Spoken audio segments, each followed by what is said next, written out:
bathroom break in 4 years yesterday. I'm Tony Kornheiser. What a rookie. Stay at the desk. Use an apple juice bottle. Okay, really?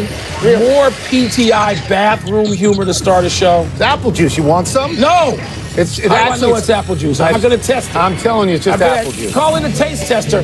By the way, Scott Hansen, that's not the real red zone. Well, it's for me. It's the cable red zone. That's the fake red zone. You're in the dish red zone. Yeah. Right? But unfiltered. You got straight out of the sky. You got Andrew Siciliano, right? Yeah, Siciliano. Well, I got Scott That's a fake red zone. He's my boy. Fake news. Dad, put that away. Welcome to PTI, Tracy, boys and get girls. that out of here. In today's episode, Giancarlo Stanton joins the Yankees. Tom Savage goes back in the game, and Cam Newton wears a brimless hat. But we begin today with the news that Carson Wentz has indeed torn his ACL and will be out for the rest of the season. The Philadelphia Eagles were 11-2 with Wentz, and Wentz was an MVP candidate with 33 touchdown passes, the most in the league, and just 7 interceptions. Now, Nick Foles, who led the Eagles 4 years ago, is back to be their quarterback now. Wilbon, can the Eagles still thrive or even survive without Carson Wentz? I think neither. I mean, you could talk me into to survive. You're not going to talk me into thrive. And I understand that Foles. Remember it last week, and we were talking about how he was Carson Wentz 4 years ago. He had 27-2. 27-2, and the next year you could get him for a box of donuts. Mike, honestly, I didn't know he was still in the league, let alone on the Eagles. I had no idea. We were like, whatever happened to Nick Foles? Whatever happened, he's back on the team, not still on the team. And this works well. Stout defense, good running game. We're going to talk about that. That's kind of a theme of this show. So, Tony, can they survive? Maybe, but this is a quarterback league, not a backup quarterback league, a star quarterback league. I will tell you that Case Keenum is doing very well this year, and you never would have thought of him as a starting quarterback in the league. That's right. That's true. Jared Goff last year. Yeah, but he's young. He's coming. But he couldn't do anything, and now he's all of a sudden good. Nick Foles had that one great year. The Philadelphia Eagles can run the ball. They can. And if Nick Foles can pass, the Philadelphia Eagles can catch the ball. I'm going to go back and jar your memory a little bit. Okay. Jeff Hostetler. Phil Simms went down not this late in the season, I don't think. That's the last time, right? I understand. Yeah, it was. Simms only missed the last 2 games, I think, or maybe the last 3. It can be done. I would bet against it myself, but it can be done. And the amazing thing is, if you watch, when you find out that he got hurt, that Wentz got hurt, and you see the replay 100 times, you say, what? It doesn't look that bad. Every play. But it happened on the plant. Every play. It happened on the plant. That's what it often happens with these knee injuries, Tony. And Tom Brady came in from the pen at some point, but different circumstance. Tony, I don't want to hate Foles. He's had a great season. He's done this. He's familiar. And even with just playing in Philly with the stress and the pressure and the demands, he's familiar with that. He's got a leg up here on most backup quarterbacks. So. But Tony, I think so. Come on now. No, I wouldn't. No. Hostetler Simms was 30 years ago, right? I mean, look, I think it's a big blow. Yeah, it's a big blow. But if you like the variety of their offense, they have a chance. Because there are no great teams in the NFC. No, they're not. No great teams. They're not. They're not. And that's another reason why you say, wait a minute, they can hold off these others. Yeah. Others aren't great either. Case Keenum. Very quietly, the Carolina Panthers have moved to 9-4 and into a first-place division tie by beating another division leader, Minnesota. It was a dead-even game late when Cam Newton, who didn't even have all that great a game, ran 62 yards to set up Carolina's game-winning touchdown. Great play. Tony, defense plus a strong running game plus Cam and his hat game, we'll get to that, have worked before to the tune of reaching the Super Bowl. No, there's the hat. So has Carolina shown you enough this year, no tassel, looks like a fez, to seriously think they can reach that height one more time? I mean, we can get to Cam Newton and his bad statistics in a second because his passer rating is like 26th in the league. That's what we call Mitch Trubisky land at this point. Yeah. But, I mean, I would look at, in that one division, I would look at Carolina, Atlanta, and New Orleans as the beneficiaries of what happened to Carson Wentz because they got quarterbacks, all of whom have been the MVP, and all of whom have gone to the Super Bowl. That's Matt Ryan and Drew Brees and Cam Newton. So if there is a muscle memory, and I think there is, and you look at Cam Newton, even without great stats, and you say, he is someone to be feared at this time of year. He is, Tony, and they seem like they are figuring out, wow, wait a minute. Here's what we used to do, and we have this in front of us again.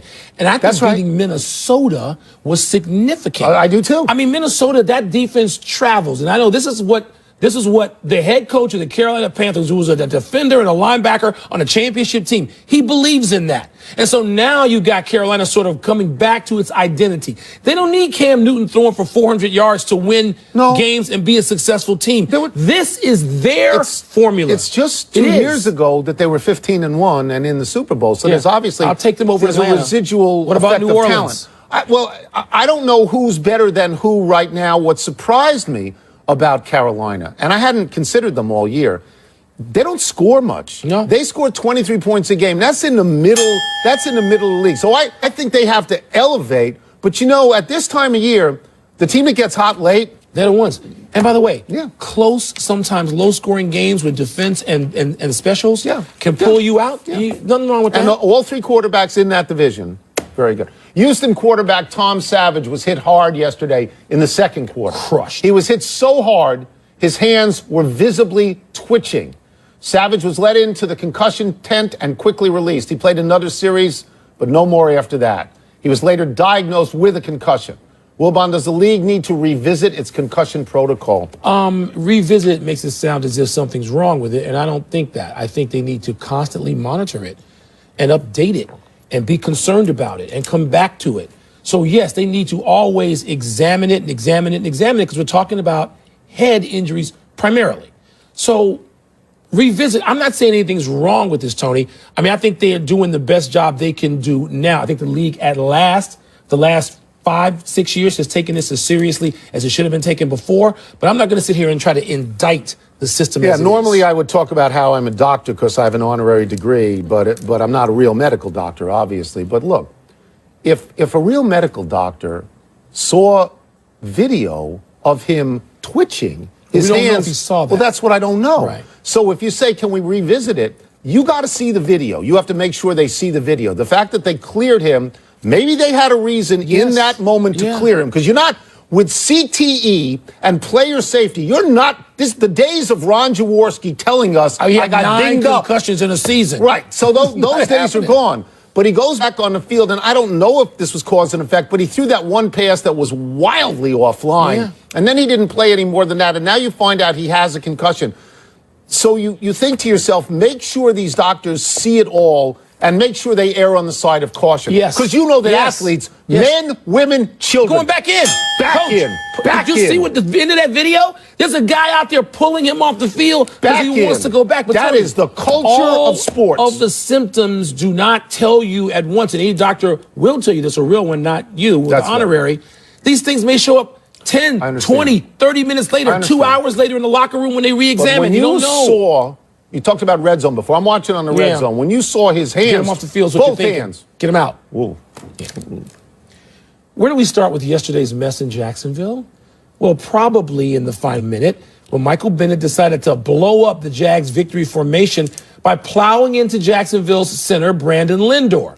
A scuffle led to an ejection, and then the fans throwing debris at Seattle's Quentin Jefferson, who had to be restrained from climbing into the stands right there. This all obscured Leonard Fournette's 100-yard rushing day, Jacksonville's 3-touchdown third quarter, and a move into first place in division.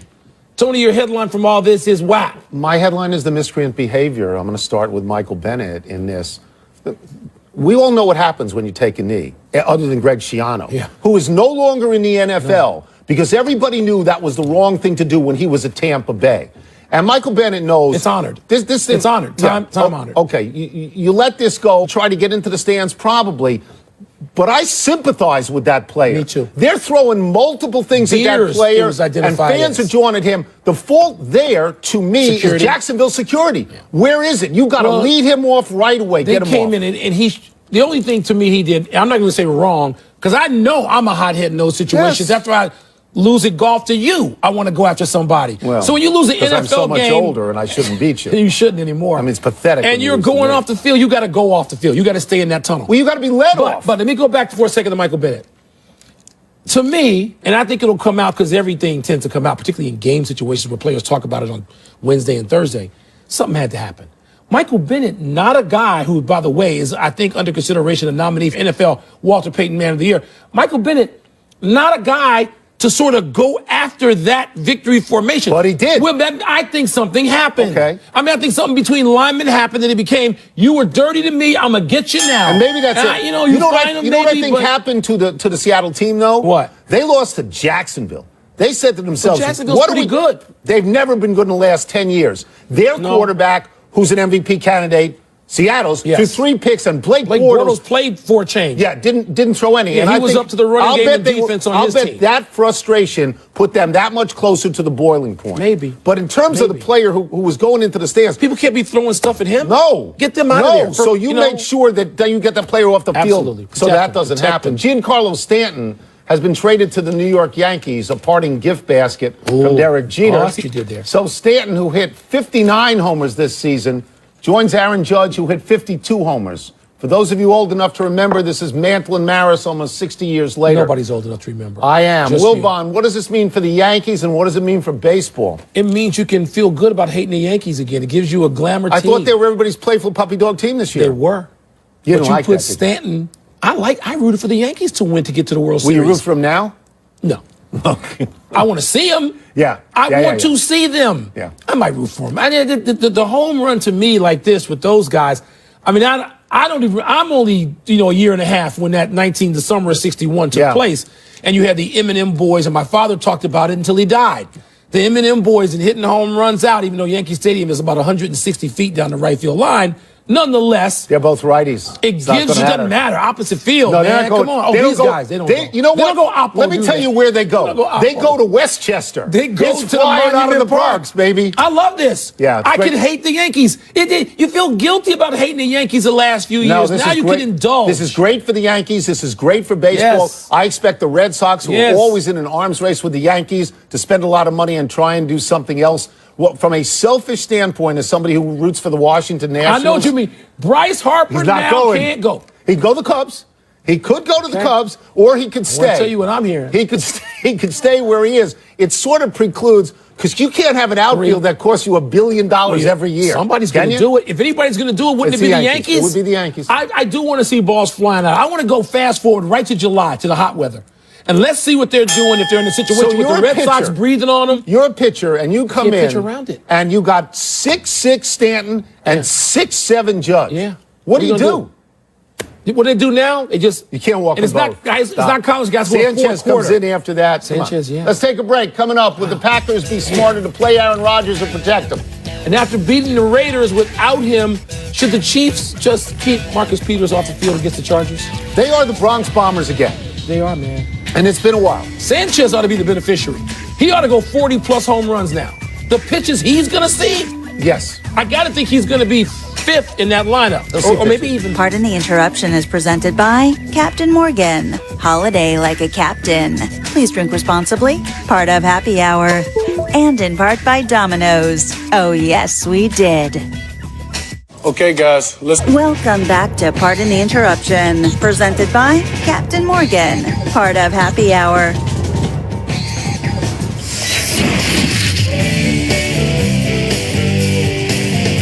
It's mail time when you pick the topics because our producers are too lazy to. Now you're ripping the producers. You've gone from ripping the emailers to ripping the producers. Want some apple juice? No. Is bringing back Aaron Rodgers worth the risk for the Packers? Yes, it is mostly a risk taken on by Aaron Rodgers.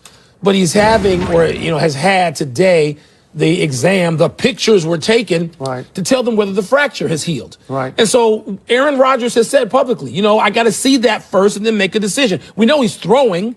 But this is up to Aaron Rodgers. He's a grown man. He's going to the Hall of Fame. He's won a Super Bowl. He's taking the Cheeseheads to another. It's up to him, the risk, him. There is this notion that Aaron Rodgers will come back and magically the Packers will win their last three, go to be 10-6, and wild card. They've done that before. Okay, but here are the last three. At Carolina, that's a tough game. Tough. Home Minnesota, that's a tough game. At Detroit. Tough. These are tough games. Even Aaron Rodgers at his best, you might not think he would win all three. Brett Hundley's not going to win. But he's done it. But he's done it.